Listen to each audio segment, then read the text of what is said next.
Pace is off with Ryan Winterton with a shot off the Panama mark. They score! Jacob Melanson on the follow-up.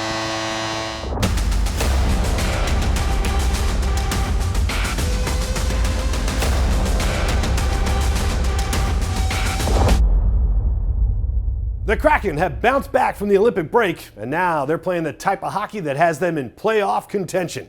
March has gotten off to a strong start, and now the team wants to keep that rolling into the postseason. Welcome to Kraken-home-ice. In this episode, the Kraken make moves ahead of the NHL trade deadline as they look to strengthen the team for a playoff push. Off the ice, Eeli Tolvanen is known for his pre-game fashion. He shares where he gets his fit inspiration from. And in her second season with the Kraken, we're hearing from assistant coach Jessica Campbell. The Kraken add a forward to their roster ahead of Friday's NHL trade deadline. They acquire Bobby McMann in a deal with the Toronto Maple Leafs. The two-way forward comes to Seattle in exchange for a fourth-round draft pick in 2026 and a second-round pick in 27. The 29-year-old has 19 goals and 32 points in 60 games this season. McMann is in the final season of a two-year, $2.7 million contract. He will become an unrestricted free agent at the end of this season. Kraken general manager Jason Bottrill says McMann is a great addition to the lineup. We wanted to look and try to add a piece to our group, someone who can play in our top nine.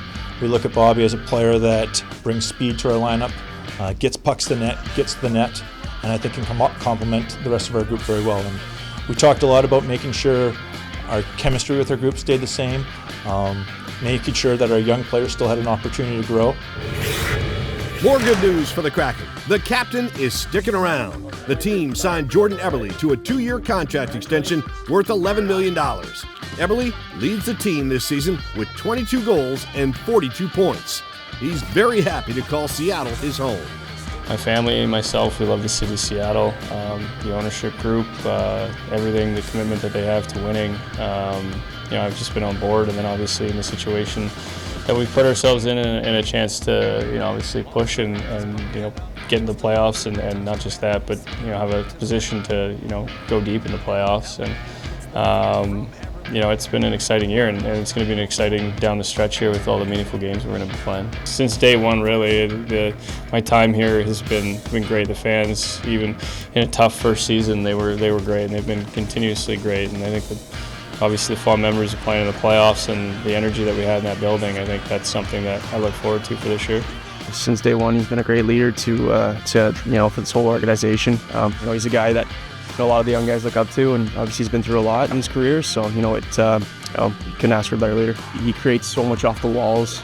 He's able to find me in the slot a lot, and I've seen it over the years. He's the reason I've been the player I've been able to be here. So I'm very lucky to be able to play with a guy like that. The Kraken got the week started on Monday against the Hurricanes. After a scoreless first period, it's Seattle on the attack in the second. Kraken on a 2-on-1 break. Kaapo Kakko keeps it, shoots, and scores. The Kraken take a 1-0 lead.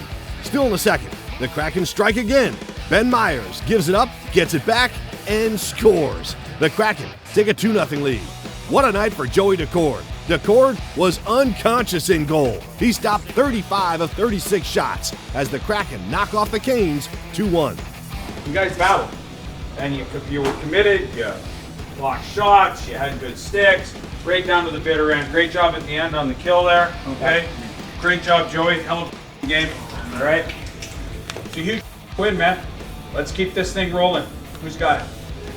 Yeah, huge win. Tons of commitment. Joe, this could go to you every night, but this guy, big wall play, creates a lot of energy for us. Mel.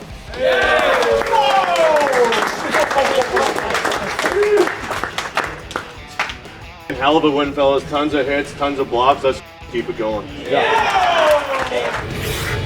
Kraken facing St. Louis on Wednesday. Jaden Schwartz jumps on a rebound and knocks it home to give the Kraken a 1-0 lead. The Blues counter in the second period. Great pass here by Cam Fowler right on the stick of Dylan Holloway, and he beats Philip Grubauer for a 2-1 lead. It's 3-1 in the third when the Kraken score again. Jordan Eberle sets up Vince Dunn right out in front, and he buries it. That cuts the lead to 3-2. Final seconds of the game, Blues goalie Joel Hofer with one of his 34 saves in the game. Kraken lose 3-2. The NHL has taken a different approach to the players' pregame dress code. Now they have the freedom to dress as comfortable or as fashionable as they want. One player on the Kraken who's taken full advantage of that is the always stylish Eeli Tolvanen. I feel like when you dress better, you feel better. Eeli Tolvanen has turned NHL tunnels into his own personal catwalk. The Kraken forward has a thing for fashion, and his streetwear style has been center stage this season. This year, when we don't have the wear suits, so I think it's more fun to go buy a couple nice jackets than spend your money on suits. So from that point, I do a lot of shopping online, and then every time we go on the road, try to hit different spots. His foray into fashion started with sneakers. Now he enters arenas sporting a variety of stylish jackets, colorful sweaters, caps, and the occasional travel bag. Eeli has his fiancée to thank for helping him find some of his go-to pieces. She does a lot of stuff with fashion, so she always sends me stuff. There's a couple websites I order from. He's also inspired by social media. I do a lot of online shopping, and Instagram is probably my biggest enemy right now. Scroll down and I see a nice hat, I always order it. So I think that's a bad habit I have right now. And when it comes to Tolvi's fashion favorites, there's a few that stand out. Rude used to be my go-to. Kit, Emily Ondor. Those streetwear brands, I go towards shopping a lot. Eeli has also been seen pregame sporting Jonah, a brand with Seattle ties. It was one of the Rain City Seahawks hats I ordered, and then I really like those hats. They fit really well. So after that, I, started following them a little more and order some more stuff. His recent trip to the fashion capital for the Winter Olympics provided plenty of inspiration. How the people dress there, it's something I feel like we all can learn from. It's nice to, shop on their stores too and see the different brands and the stuff they have there that I actually haven't even heard of from. So yeah, it was a lot of fun. He tips his hat to the fellow fashion-forward players of the league. There are definitely a lot of players that have a really good style, and they took this no suit style took it another level. Cardigans, jackets, sweaters, and I like some design pants too. And Eeli's dream brand to collab with? Well, there's a lot. I think ALD is probably the one that I wear the most. Ahead on kraken-home-ice, the players share their snack preferences, salty or sweet. And we're talking to head coach Lane Lambert about the consistency of the fourth line and the thought process that sometimes goes into delivering big hits on the ice. When I played, I'd take a hit all day long if I could set my teammate up for a goal. Come on over here, dum-dum, and hit me.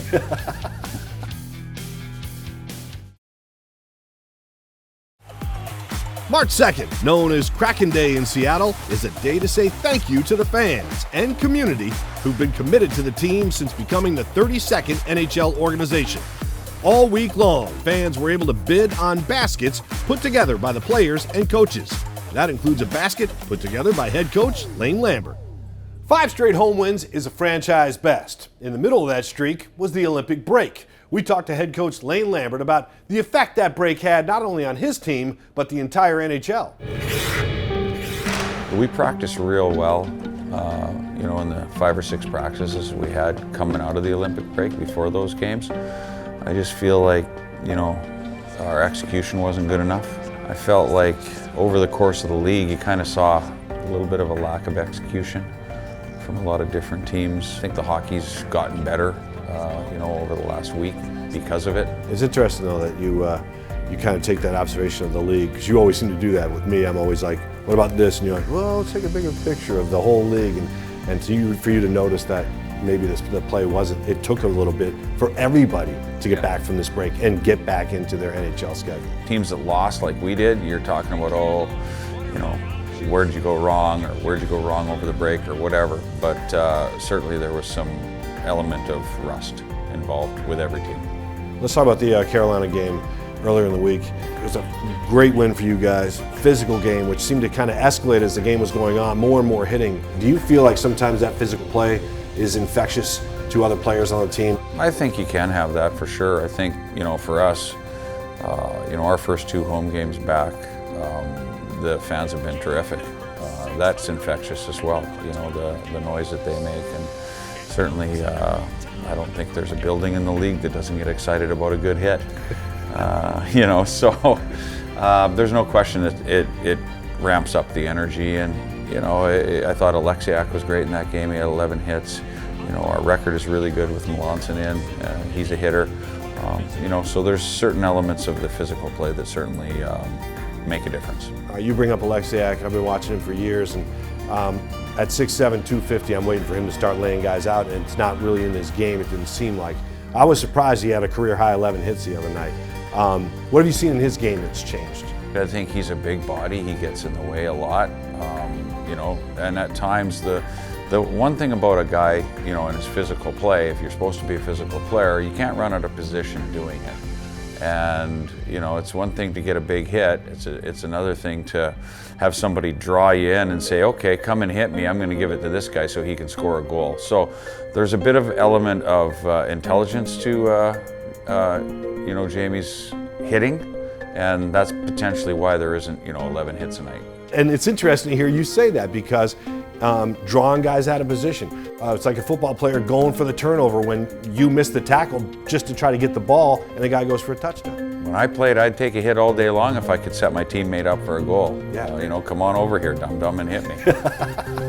You bring up the fourth line quite a bit. You started them against Carolina. You talk about Melanson. Do you think those guys know they've set a new standard maybe for the fourth line to go out there and create some energy? Certainly our fourth line is a line that, you know, with Freddie playing center right now and Myers on left wing, Melanson on right wing, they're a line that I can put out against any line. Doesn't matter who it is. I trust them against any line, and certainly, you know, trust them obviously to start the game. We've started them before in Vancouver on the road when we have to put our lineup in before Vancouver does. It's a really good option to have, to know that we can put these guys out at any time against any line, and certainly in D-zone faceoffs, because you got both Freddie and Ben Myers taking faceoffs, one on each side. One of the things you talked about is less passing and more shooting on goal, okay? You only had 15 shots against Carolina, but they all counted. Do you think when you get in there and the fact that you want to see more shots on goal, that there's a degree of selfishness too that comes with it? Because great goal scorers keep the puck, shoot the puck. You know, is there a degree of selfishness that goes with shooting the puck? Well, I don't even call it selfishness, right? Because, you know, if I'm going down on a 2-on-1 with somebody and he chooses to shoot, great. It's all about the team. So, but yeah, if you want to look at it that way, I think that there's times, you know, and we're not the only team, that's for sure, but there's times when we pass up opportunities to shoot the puck. I think we can generate, you know, more shots from our blue line potentially at times, but at the same time, if you look at the Carolina game, you know, they're a hard team to play against, and you know you're not going to get a whole lot of shots on them. And you got to make your opportunities count, and that's what we did. All right, Coach, as we wrap it up, the favorite things basket on Kraken Day. A lot of the players put their favorite things in. Coaches do that as well. I didn't even see your basket. So is there something you put in there, or something that you know, your personal interest that goes in your favorite things? It's all about golf. Of course it is. Yeah. So if you're a golfer, you would have been okay to get the basket. Yeah. If you're not, oh boy. Does that mean, is part of it around a golf with you? It wasn't, but it could be. Okay. Yeah. I'm not sure I want to go 18 with you. I'm enjoyable on the golf course. Yeah, good.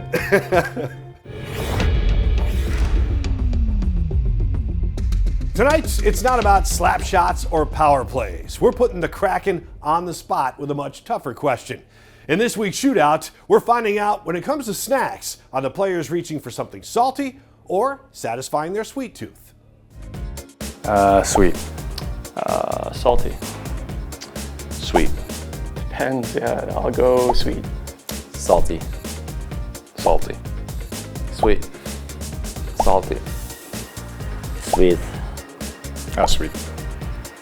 Salty. Sweet. Ooh, both, but probably sweet, I would say. Salty. Sweet. Sweet. More to come on Kraken-home-ice. We're hearing from assistant coach Jessica Campbell. She tells us about her second season with the team and the growth of the game. We're in a really cool spot right now overall in general with the game. You know, I'm coming from having a women's hockey background, so to see the excitement around just where hockey's at on both sides professionally is remarkable.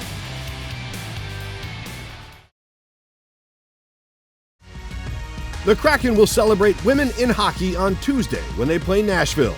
It's a celebration of the women who help initiate change in the league and our community. The artist for the specialty jersey is Dasha Medvedev. Her design includes roots intended to symbolize how women hold their communities together. In her second season with the Kraken, Coach Jessica Campbell continues to make a difference on and off the ice. Brianna Vasquez talked to Coach Jess about the growth of the game. Holding a space that potentially no woman has stood before is something that is a huge honor and privilege, and to get to do that every day I think is a celebration. Jessica Campbell broke barriers last season when she was named the first female assistant coach in the NHL. Now in year 2, she continues to make a difference. You know, having a little bit of a different role this year, specializing more in the face-offs and supporting our staff systematically and more some of the tactical things. Campbell came to Seattle after spending 2 seasons on the Coachella Valley coaching staff, so she specializes in developing the younger players. I'm very fortunate as someone in the organization who's got to watch kind of the lineage of our prospects and our draft picks become now full-time NHLers, and watching that progression now, you know, seeing them take huge steps is awesome. The net, Winterton steals, gets it in front. Shane Wright, what a move! He scores! She's also an asset for the veterans when it comes to sharpening their skills. It's a little bit of a different ballgame when you're working with veteran players. You're trying to support them to just, you know, gain inches and find those small percentages of how they can excel in their game. I really enjoy both sides of that, but definitely enjoying that process of trying to help them every day become better players. I think every player has a different process, how they operate, how they tick, and that's something I think is a strength of mine as a coach, is just connecting with them more on the human level and trying to elevate what they can do on the ice by, you know, supporting who they are as a person. I think the two things go hand in hand. It's just getting faster and faster every day. There's so much skill, there's so much talent. They score! We're in a really cool spot right now overall in general with the game. You know, I'm coming from having a women's hockey background, so to see the excitement around just where hockey's at on both sides professionally is remarkable. Campbell was the first, but other women in hockey are quickly following in her footsteps. In January, Kim Wise was promoted to assistant coach of the AHL Colorado Eagles. And she's having a phenomenal journey, very well respected in her role, so it's nice to know there's 2 of us now behind the bench, and you know, so only more to come. Well, I don't take it lightly. I think every day I know I'm in a position of somewhat microscope, but I think that it's a good thing, and I think it brings a new perspective, a new angle to look at our game, and just really redefining leadership.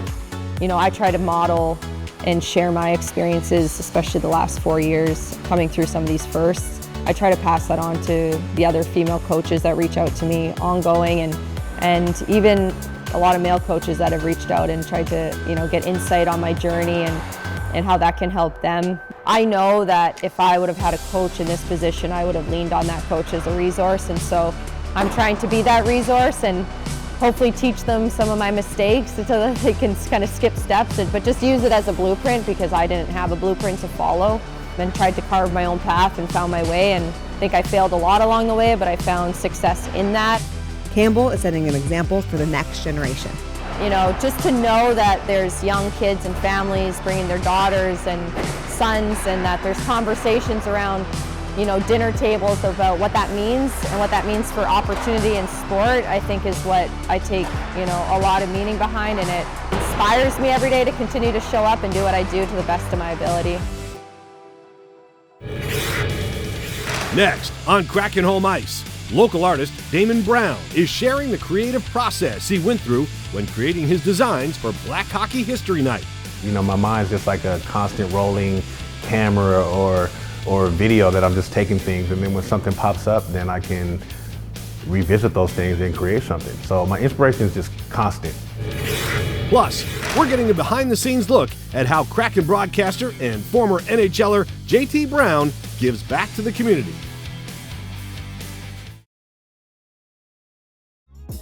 The Kraken celebrated Black hockey history to close out February. It was a night honoring the past and continuous contributions of Black culture to the game of hockey. Local artist Damon Brown designed a futuristic jersey for the occasion. His inspiration comes from comic books, while also paying homage to Willie O'Ree, who broke the NHL's color barrier in 1958, and the many black players whose perseverance and talent helped shape the game. To be able to do something for my city's team was an honor. The process with me, it usually starts with research, trying to get a quick understanding, in-depth understanding of the game, what it means, and then kind of figuring out how I'm going to visually tell that story. The final product I got to was that movement, right? Like showing the logo and movement and colors and make it vibrant and the shapes, just showing everything come together and giving it that future look. My mind's just like a constant rolling camera or video that I'm just taking things, and then when something pops up, then I can revisit those things and create something. So my inspiration is just constant. Kraken broadcaster and former NHLer JT Brown does his best to make an impact in his community. He shares his hockey experience and his passion for the sport with young athletes from across the Northwest through his Compass Clinic. I'm JT Brown. I'm a broadcaster for the Seattle Kraken, and I helped found the Compass Clinic here to help get kids onto the ice and have a little bit of fun. This one's gonna be fun. Ha! Tricked ya! Part of the Compass Clinic is for these kids to find their way within the game of hockey. Jump! We're going to hone in on some of the skills and the little details within the game, but also want to just continue their overall love for the game as well.